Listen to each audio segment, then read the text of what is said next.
Hello my loves and thank you for joining me. It's Kirsten and we're of course at the start of another weekly vlog halfway through the week.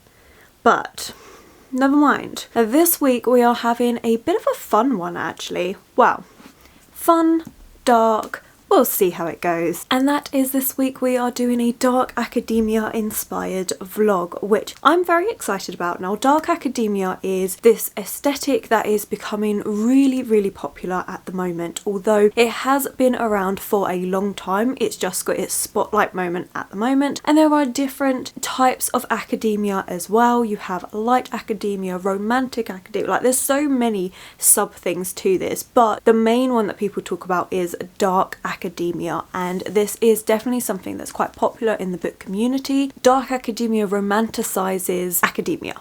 So the idea of working really hard, specializing in one particular subject, normally to do with like the classics, it's just something that is quite dark. There's very set aesthetics to do with it, so the clothes that you wear, the things that you do, even the environment. So obviously this is actually a bit too bright for it, but I'm very much someone that needs sunlight, so I can't do this fully, and I wouldn't want to in a way and have that kind of dark oppressive colours and everything, because that's just not who I am. But I have got a few things planned that will definitely be more dark academia inspired, which I think is the better way to put this vlog, is that we're doing a dark academia inspired weekly vlog. So to go with those dark academia vibes, for this week I am actually reading The Secret History by Donna Tartt, and this is considered one of the main books that triggered dark academia to be what it is today. So this was actually written in 1992, and this is a book that still today is highly popular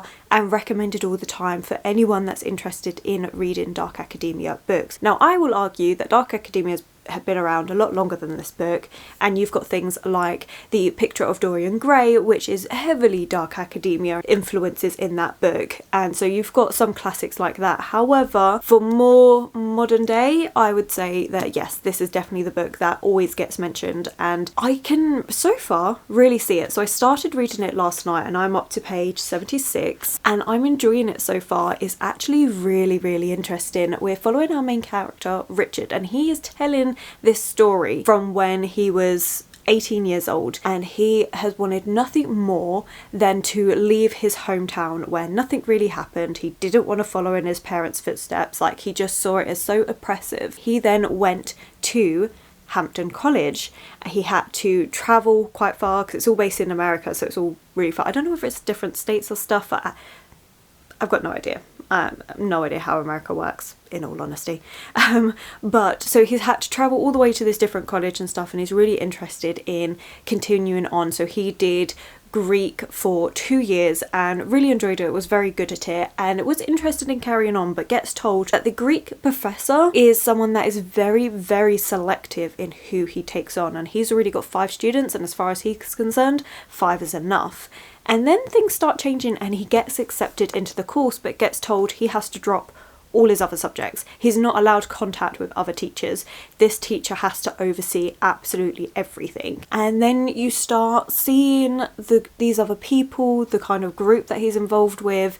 It's really interesting. It's got quite dark vibes to it, or at least nothing dark has happened, but it's just uneasy. It's like that little click feeling, or where you're in like almost like a cult, that's feeling that's going on. And I think it's quite interesting. It gives it a really good thing to dark academia. Now, I have read a couple of other books that have been labelled dark academia, but there always seems to be a bullying aspect in the books, and I don't like reading about that. But so far that hasn't happened, as much as there is one character in here called Bunny who I really don't like, but other than that, like, it's still not bullying as per se. He is just someone that is an ignorant homophobic prat.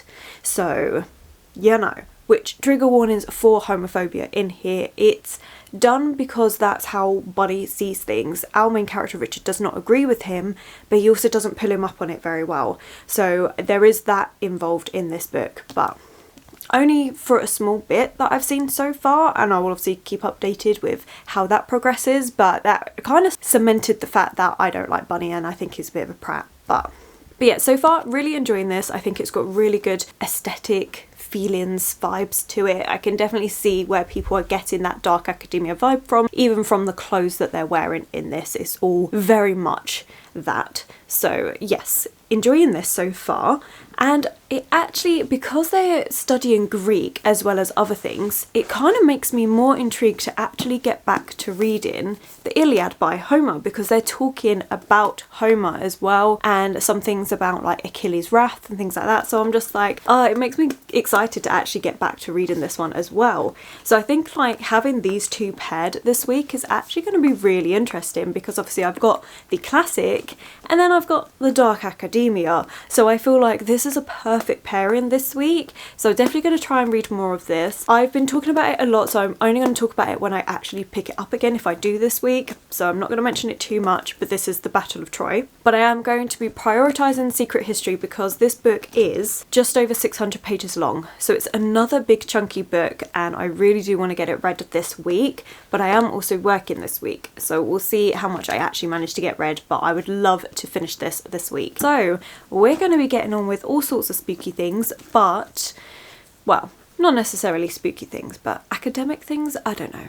I'm still honestly learning about this dark academia aesthetic, and it's very much basically just the clothes that you wear, which is very much like school inspired and stuff, but I mean, I would wear this normally. I didn't pick my clothes out especially for this vlog, which maybe I should do.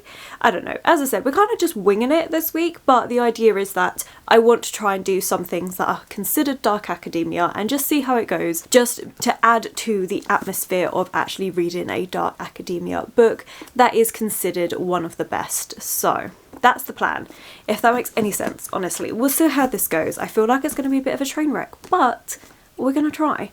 Anyway, I do need to go to work, so I best get going to that, and I will catch up with you soon. As I said, we are solely focusing on the Secret History this week, but I am planning to add in a few little snippets of different things, so let's see how it goes.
I am really enjoying this book, I'm not gonna lie. So The Secret History is something that's so atmospheric, and I'm really liking that. I am on page 269, so almost halfway through. I honestly think this is going to be the only book I read this week, but I actually don't mind it. I'm really liking this, and as much as I did say it's inspiring me to read more of the Iliad, which is like up there, I have not picked it up. I'm not gonna lie, I've been way more intrigued in this. I am reading it actually quite slowly for me, so generally speaking I can read a page a minute, but I'm actually reading this a little bit slower, but not because I'm not enjoying it, simply because the language that is used is very academic in this, and there are phrases that are in Latin or French or Greek, and obviously I don't know those phrases. And then you also have just, yeah, very academic language, but I love it because it helps set that scene that we are in a college,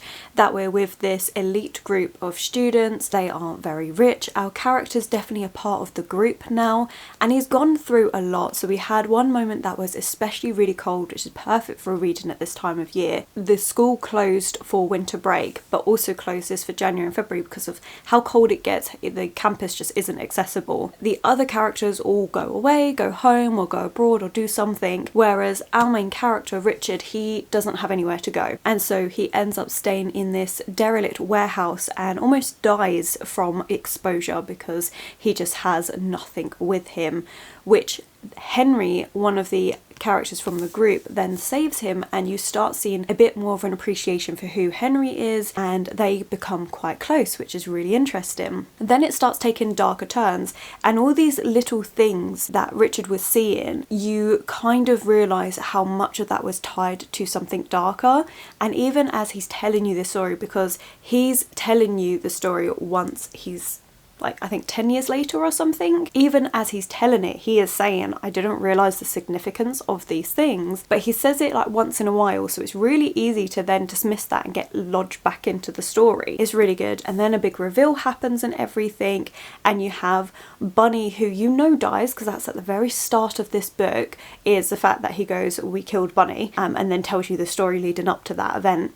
And you can really see what drove them to this, of how Bunny is acting, how he is so rude and bigoted and just honestly a really horrible character. You can understand partly why, but also it is just him in general. That's who he is, and he just ramps it up a step because of something that's happened. I'm really getting to that point where I was like, I said at the start of this book, I don't like him anyway, but now I'm really like, I detest you. And I'm like, when are you going to die?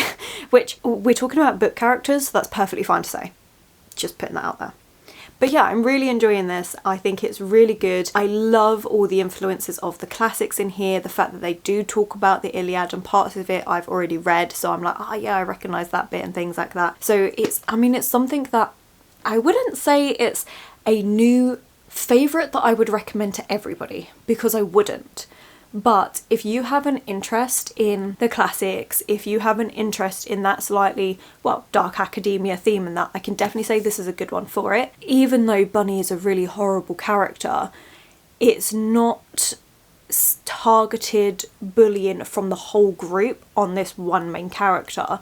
It's more that Bunny is just being a dick, and I prefer that way of handling it than other books that I've read that is classed as dark academia, and the amount of peer pressure they put on that character. I feel like Richard's been naturally sucked into this cult rather than anything else. So yeah, I'm actually really enjoying this. It is turning more into a secret history vlog, but I don't care. I think it's actually very good, and I can definitely see why this book has influenced us for so long, considering it is almost 30 years old, so it's still influencing our novels today. And I understand why so many books get referenced and being like, oh, it's like a new secret history and things like that, because this book has done so well.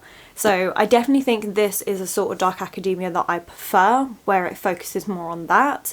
But yeah, I'm enjoying it. Other than that, it's just been the usual work, home, read. Really haven't done much else at all. Then I am off this weekend, so today is my last day, and then I've got 2 days off, which I'm super excited about, and I am really hoping to have this book finished on Sunday.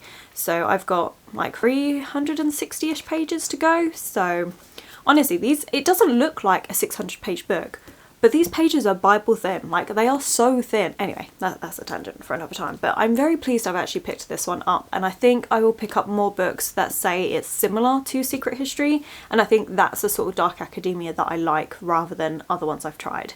Although Ninth House was a really good one, and that's more supernatural, and I liked that. So maybe I'm just really picky.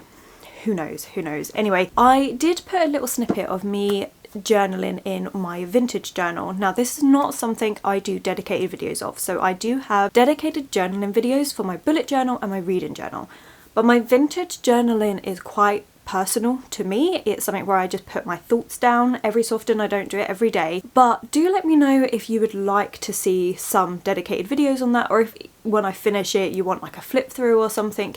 It's something I may consider, but I'm not sure, so I'm happy to put little snippets in it here. I definitely think it worked for this week of trying to be a bit more dark academia inspired and having that diary writing in it. I tried using things that made me think more dark academia as well. If I had a proper like dip pen, I would have used that to write with, but I don't. Otherwise that would have been perfectly and just aesthetically pleasing. And it also works because Henry keeps a diary in this as well, although he keeps it in Latin, and yeah, I don't know Latin, so I can't do that, but that's actually what gave me the idea to do a bit of journaling in this video, is because, you know, he keeps his diary and stuff and I am trying to be a bit more inspired by it. As I said, aesthetically what I actually wear doesn't really change because I'm all about the librarian look or the witchy look or something like that, so that hasn't changed. Anyway, I did say I was going to go to work, so that was a random tangent about journaling. Let me know, I hope your week is going well, in case I forgot to say. And yes, work, let's go.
Good morning! I had a rather nice weekend, I'm not gonna lie. So obviously Friday, just work, as always. But then Saturday I was off and I spent it with my partner because it was our only day off together that week. And it was lovely. We decided to go up London and we had lots of really nice food. We went to Borough Market, which, oh my gosh, was it packed, but you kind of expect that on the lead up to Christmas because Borough Market is just an amazing place to go for meat and vegetables and fish and everything. Like, it's just lovely there. I love the atmosphere. So we got a few snacks from there and then walked all the way to Charing Cross, which is a really nice walk that we like doing. And then we decided to stop off at a little like restaurant in Chinatown. I say restaurant, it's more like a fast food place, but it's delicious. And I had an egg hamburger and we tried this new mango drink that they did, and oh my gosh, was it lovely. It was so nice. So yeah, we had a nice little wander around. It was raining, but it wasn't too bad. And then yeah, just I came home and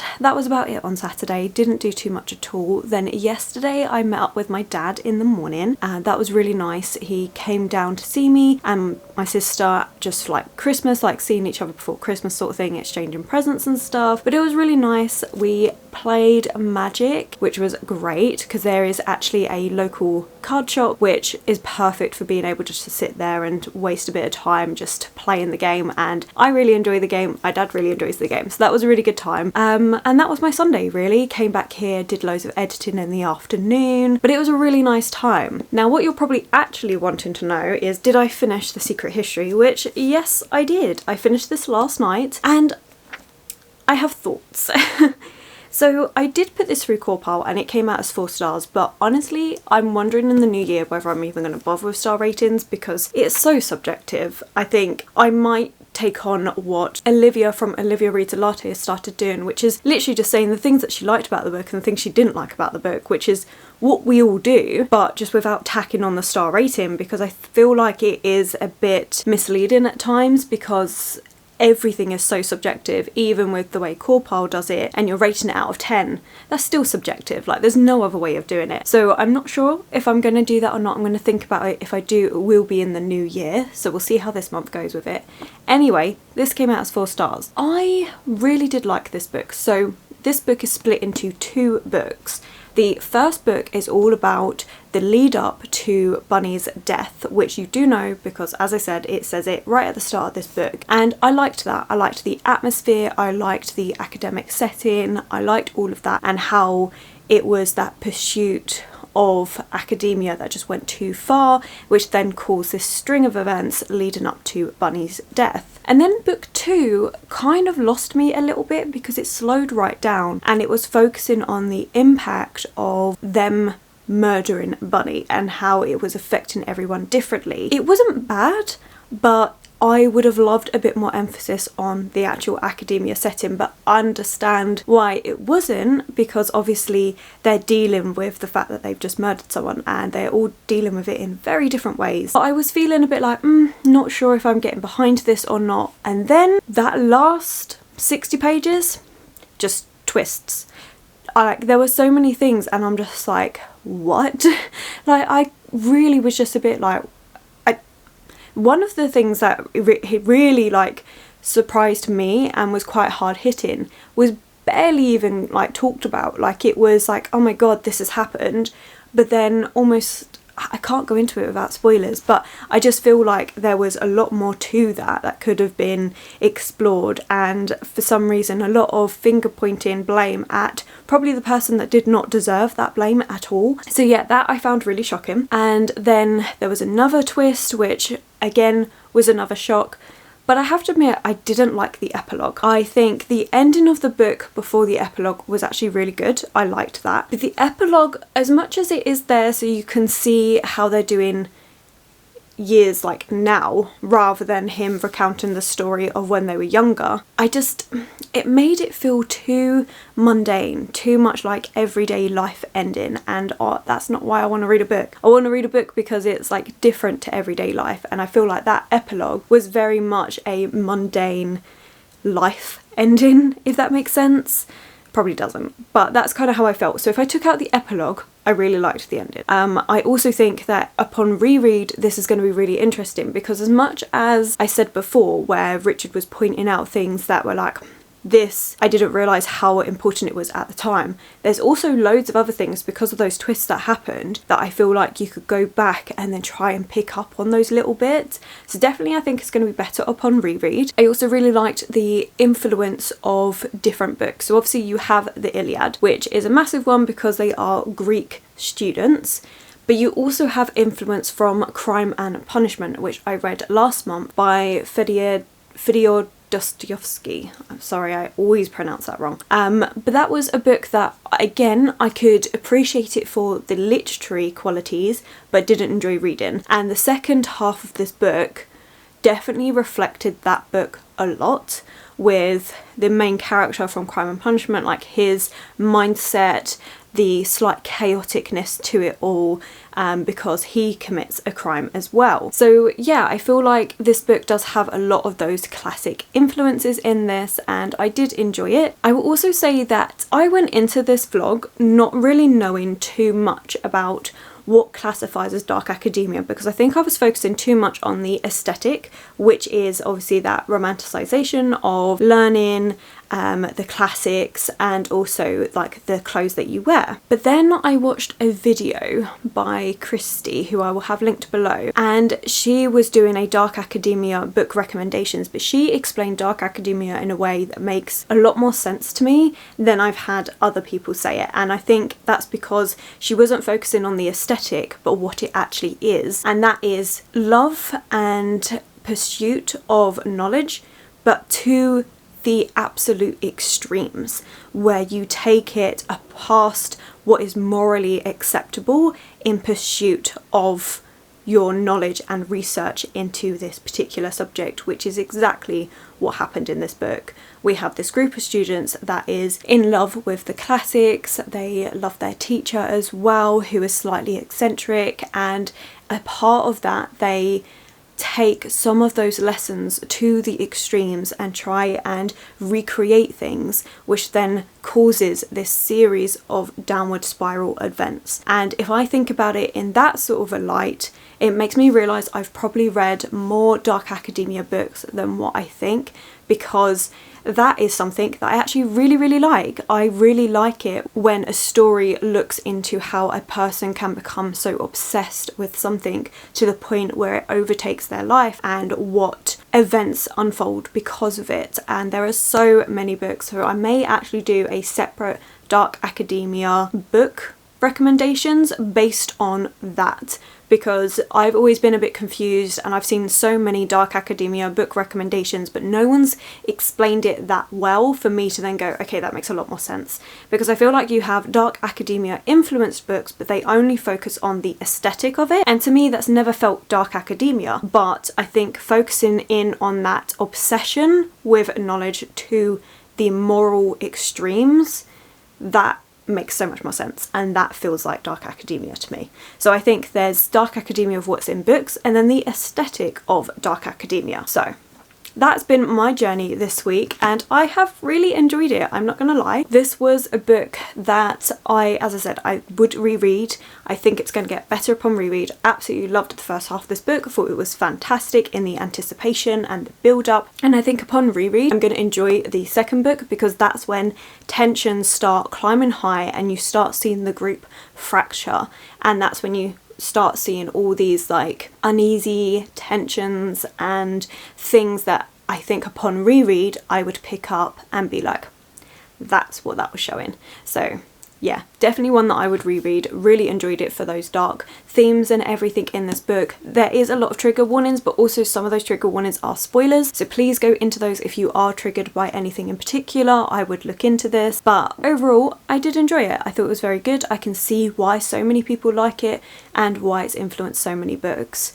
So yeah, very pleased I actually finished that. A bit disappointed that it's the only book I've read this week, but it happens, and I had a busy week with work and it was a chunky book, though it doesn't look like it, honestly.